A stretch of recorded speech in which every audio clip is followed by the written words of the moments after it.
Welcome on to the next of our videos. Today we are talking all things coronavirus, the COVID-19.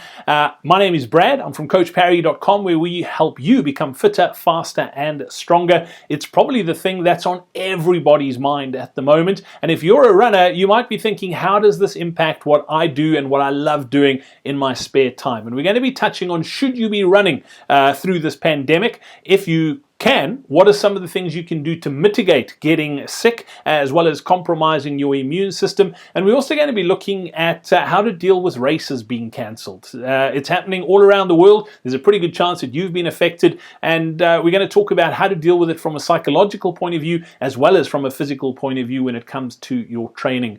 We've also written a pretty extensive article on the COVID-19 with regards to being a runner. It's called Running Through Uncertain Times. It's been pretty well received, and if you'd like to check that article out, you can click on the link on the screen right now. It'll take you through to that page, or you can click on the link that's with this video and you'll be able to read that article there as well. I'm joined by our coach Lindsey Perry today, and let's head straight over to find out what Lindsey's got to say. Lindsey, great to have you on the video. It's a very tough time in the world at the moment, just generally, and yeah, runners taking a lot of strain, races pretty much around the globe being cancelled almost on a daily basis, and that's what we wanted to chat about today. Is due to COVID-19, the coronavirus that's sort of taken over our lives at the moment, and it's a tough or a bitter pill to swallow, but especially if you've been training for a long time towards a goal race. You, for one, have been training for the London Marathon. That's been postponed. As a runner, how do you deal with the uncertainty of training or working towards a race that may not happen right now? Look, in many ways, I'm really glad that I'm in exactly the same boat as everybody, because I think sometimes it's very easy to just dish out advice on what we should be doing, or how we should be feeling. And it's okay to be angry and frustrated. We all are. But when you really start to burrow down and look at it, I don't run, or I wasn't running because I need to run the London Marathon. I run because I love to run. And on Sunday, I had a session planned. And when I woke up, I actually just couldn't be bothered to do the session. But I still went out and ran. And I'd only been running for 20, 30 minutes when I was like, you know what? I run because I love to run. Testing myself is part of that. And there will be other races. What's important to me is that when the races come back, I want to be ready. And I think we all have to understand now that there are very good reasons for these races being cancelled and postponed. And in most cases, the races have been postponed, so we're still actually going to get to run them. And yes, people are trained for races, but I prefer after a little bit of disappointment, because you do need, the only way you can deal with disappointment is to recognize it. If you try and fob it off, or you never truly deal with it. So be disappointed, be a little bit angry, but then think about why it happened, and then realize all the good things that have come out of training for this particular thing. How fit are you now? How healthy are you now? How strong are you now?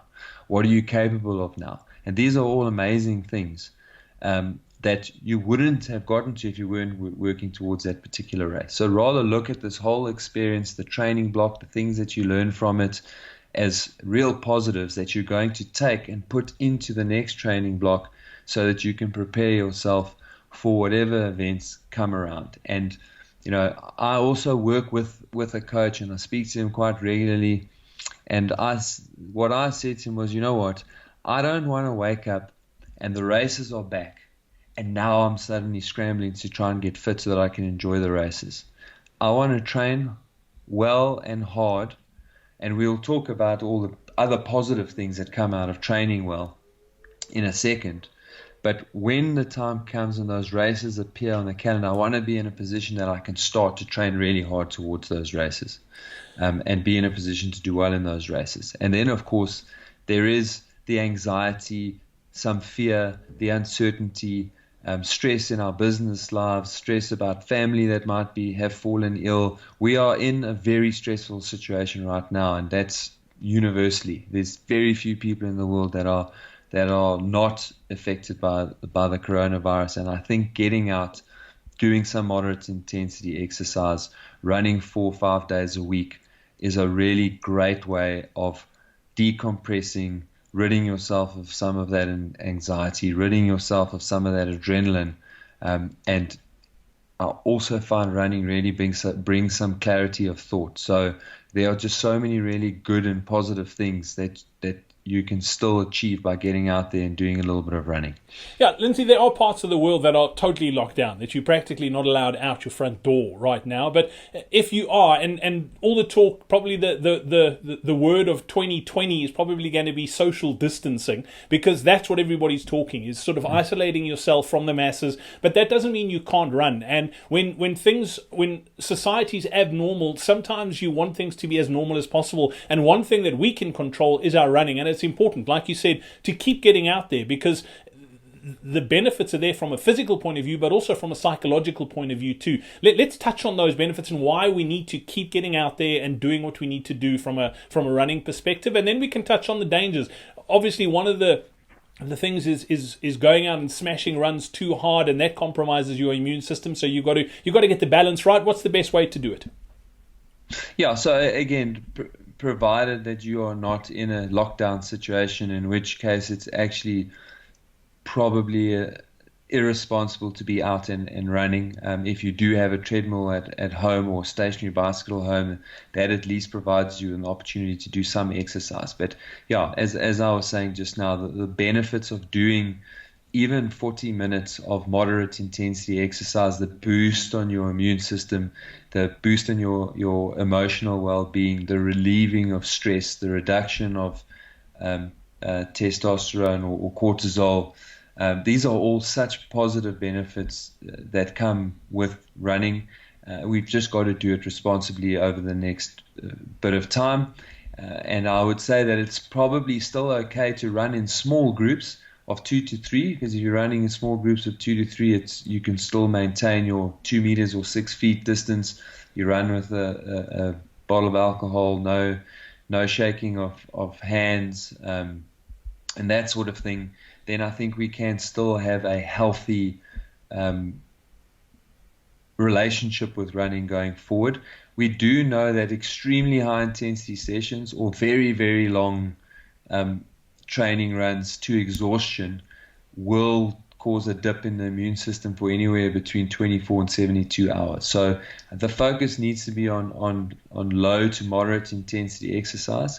You can still do longer runs, but it's an extra incentive to do those really, really easy. You don't want to be exhausted when you get to the end of those. And then I think one of the things that I did forget to pop into that article is that immediately after exercise, shower, get warm really quickly, and then take in some healthy berries, fruits, vitamin C, and just to give your immune system that little bit of a boost. And then that exercise over the long term with the healthy eating is really going to give you a good shot of being in a good, healthy place if and when coronavirus does arrive on your doorstep.